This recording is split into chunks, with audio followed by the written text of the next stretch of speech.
Tera Mewtwo EX is an exciting new Pokemon, most likely coming out soon as part of our Paradox Rift set. It has uncapped damage, and there are some really cool ways to play this deck. So today, we are going to go over to Japan and look at some of the lists that players have already cooked up for Tera Mewtwo EX. I'm Jet from InThirdPerson.com. Make sure to like the video, subscribe to the channel, and let's look at these deck lists straight out of Japan for Tera Mewtwo EX. Just before we get into the video, I just wanted to give you the heads up that I am in the process of fundraising for Extra Life. We are raising proceeds for the Children's Miracle Network of Hospitals. This is a network of hospitals that help thousands of kids every day, and this is a cause I truly believe in. I've been fundraising for 6 years now, and if you support my campaign, you can get some really sweet rewards. Let me switch the camera over here, and you can get all the details on the Extra Life page. I'll put the link in the description of this video, but you can get a signed Pokemon card from me, as well as 4x6 prints of my spray paint art. And this year's spray paint art includes this Pikachu right here, this Mew painting, this Mario Kart Rainbow Road one over here, and then this original waterfall painting as well. All of the details are in the links in the description. Thank you so much for your time and your support. Now let's get back to the video. Tera Mewtwo EX is a basic Pokemon. It is a Tera Pokemon, so you cannot snipe it on the bench. It is also lightning type, which means that yes, you're powering it up with psychic energy, but it is a lightning type, which means it's going to hit fighting decks for weakness. It's going to, actually no, it's weak to fighting, which is a little different for a Mewtwo. However, it does hit water for weakness and some colorless decks for weakness. So something like a Palkia and Lugia, it is going to hit for weakness, which is pretty great. It's got 230 HP on a basic. That's pretty good. It's just outside that 220 range, which can make it awkward for certain decks to one-shot Mewtwo EX. And of course, we can play Bravery Charm to bump that all the way up to 280. And it's got 2 attacks. So we're going to jump over to Pokebeach here with the translations. Let me zoom in so you can see the translation a little better here. Its first attack for 1 Psychic Energy is Transcharge. Attach up to 2 basic Psychic Energy from your discard pile to your Pokemon in any way you like. You probably want to power up Mewtwo with this. However, if you're using this as an attack, you're probably going to get hit really bad on the following turn. So maybe you don't want to use this one most of the time.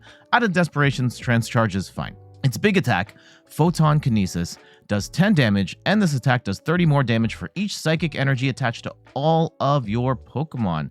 If that attack sounds familiar, it should, because it's basically Shadow Rider Calyrex's Max Geist, which does 30 damage for each psychic energy attached to all your Pokemon. The difference is that Shadow Rider Calyrex needs 3 colorless energy, and Mewtwo EX only needs 2 psychic energy. So in a certain way, it's actually better than Shadow Rider Calyrex VMAX. Now, how are you getting all that energy on the board? For the most part, we are going to be using the new Xatu. It's got the ability Akashic Sense. Once during your turn, you may attach a basic psychic energy from your hand to one of your bench Pokemon. If you do, draw 2 cards. This is also similar to Shadow Rider Calyrex's Underworld Door ability, but the difference is that there is no restriction on what type of Pokemon you can attach to. You have to attach it to a bench Pokemon, but Shadow Rider Calyrex forces you to attach to a psychic Pokemon, and Xatu lets you attach to any Pokemon, which means we can accelerate to Tera Mewtwo EX no problem. And so that combination, for the most part, of Tera Mewtwo EX as your attacker with Xatu as our energy acceleration is the core of this deck. Now let's go look at some concepts here. This one is, I think, the most vanilla build of Mewtwo EX I've seen so far. We've got 3 copies of Mewtwo EX. We've got a 4/4 line of the Natu and the Xatu for our energy acceleration. We've got 1 Squawkabilly in order to discard our hand on the first turn and draw some more cards. Draw up to 6 cards, only works on our first turn. And we do have this new Deoxys here as well, which is not a bad inclusion. We've got the Side Punch attack, 1 Psychic for 30, that's not good. But its Genome Spiral does 120 damage and move all energy attached to this Pokemon to your bench Pokemon in any way you like. So this deck has a single prize attacker, can take out stuff like Comfeys and Raltses, and then move all that energy to Mewtwo or however on the bench, knowing that this Deoxys is going to get knocked out, and you can continue rolling with Mewtwo that way. Lots of Pokemon search here in terms of Ultra Ball, Fog Crystal, even some Great Balls. We've got a lot of switching cards as we're going to be primarily accelerating. Actually, there will be times where you're accelerating Mewtwo from the bench, and then you need to move it to the active. Otherwise, yeah, lots of Bravery Charms here. We've got 3 to bump Mewtwo EX's HP up to 280. Lots of energy in this deck, 15, which is pretty high, but for a deck that wants to cycle through the deck by using Xatu's ability, that makes a lot of sense. And we've got 4 Path to the Peak here. One of the other benefits of Xatu is that its ability does not get shut down by Path to the Peak. So while your opponent might be stuck because they've got rule box Pokemon that are affected by Path, you can keep drawing up, accelerating energy, and doing massive damage with Mewtwo. This next build has a little more spice to it. One of the examples here, and this one's actually a little bit confusing to me, is we've got 4 copies of Solrock. Now, this is oftentimes paired with the Lunatone from Obsidian Flames that lets you ignore the effects of stadiums. But however, there's no Lunatone here. This is just the Solrock. And I get its inclusion here. It does have Call for Family for 1 colorless energy, lets you search your deck for up to 2 basic Pokemon and put them onto your bench, then shuffle your deck. So if you're going second and you start with this, you can attach an energy, put down 2 Pokemon, and hopefully get rolling that way.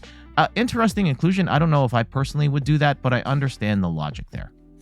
We've still got, we've got 4 Mewtwo EXs here. I think if I were building a Mewtwo-based deck, I would also put in 4 IMO. We do have the Xatu line 4/4. We also have Blissey here as an interesting inclusion. Just as a quick refresher, Blissey has the attack Blissful Blast does 10 damage, and it does 30 more damage for each energy attached to this Pokemon. And if you did any damage with this attack, you may attach up to 3 energy cards from your discard pile to this Pokemon. So this can be a great mid to late game attacker. You're just accelerating all of the energy from Xatu to Blissey to just do a ton of damage in the mid to late game, which is very nice. I do like the inclusion of Mew EX here. This is a new card from Pokemon Scarlet and Violet 151, which lets you draw up to 3 cards if your hand's a little low, which is nice. And it does have the genome hacking attack, which lets you choose one of your opponent's active Pokemon's attacks and copy it as your own. So kind of gives you another emergency attack if need be. Otherwise, tech inclusions here, this is all pretty straightforward stuff. I do like the charms to buff your HP for Mew and Mewtwo, and Blissey as well. Blissey actually benefits hugely. It gets up to, with the Bravery Charm on, it has 300 HP, which is an absolute juggernaut. I do like the fact that because we are playing a Blissey V, we can play 4 Seal Stone in this deck as well. Lets us grab a card of our choice from the deck. It counts as our V-Star power, which is nice. The one thing I kind of find weird is the inclusion of Reversal Energy. The only card in this deck that can use Reversal Energy is Xatu, and Xatu is 3 energy, 80 damage. It's not great, but I guess it kind of serves the role like the Deoxys, where you get a single prize attacker just to skew the prize race, and for that I kind of get. I don't know if I would play it personally, but I understand the logic there. This third deck goes away from the Xatu engine, and we're actually playing Shadow Rider Calyrex yet again. It does have the Underworld Door ability, so it's similar to the Xatu. However, you have to attach to Psychic Pokemon, which means you're gonna have to attach a different way to Mewtwo, which is most likely going to be manually attaching from hand. So that's something to keep in mind if you're playing the Shadow Rider engine. You also have to keep in mind we're playing VMAX Pokemon here, and knocking out a Shadow Rider Calyrex VMAX is going to cough up 3 prizes, which is not ideal, but I totally understand the potential here. Shadow Rider has 320 HP.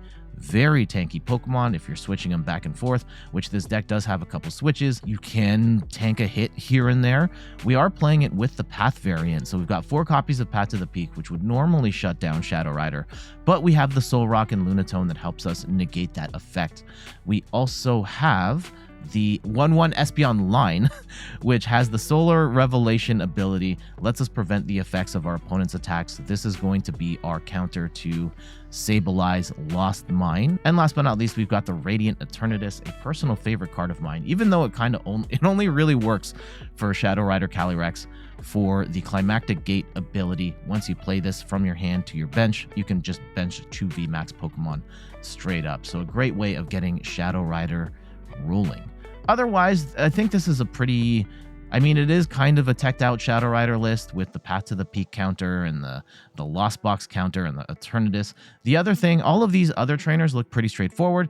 The interesting piece of sauce here is the Thornton, which lets you switch a Pokemon into another Pokemon from your discard pile. So this could be a sneaky way of getting your Mewtwo back into the game or something like that to do the big finishing blow, which is very nice. One more list to look at, and this one gets rid of the Xatu engine, and we are going with Clefairy instead.